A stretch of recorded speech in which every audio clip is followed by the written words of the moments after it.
Hello guys, in this video I am going to show you how to create a new document on the Pages application, but first I just want to mention, don't forget to subscribe to my channel because at 10,000 subscribers I am going to show you my whole YouTube revenue statistics and growth strategy, how to make money online. So let's jump into it.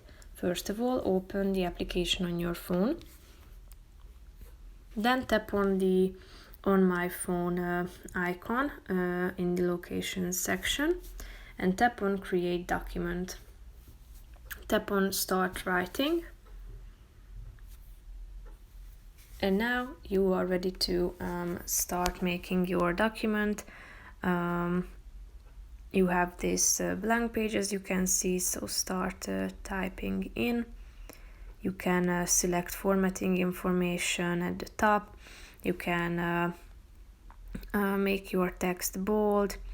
You can italicize it or underline it, as you can see.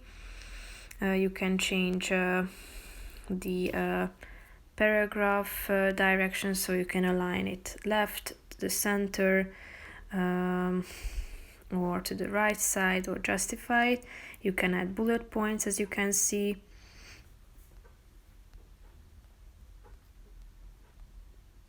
And also insert like a tab, line break, section break, and so on. So that's pretty much it for this video, guys. I hope you found it helpful. If you did, consider subscribing and see you in the next video. Bye bye.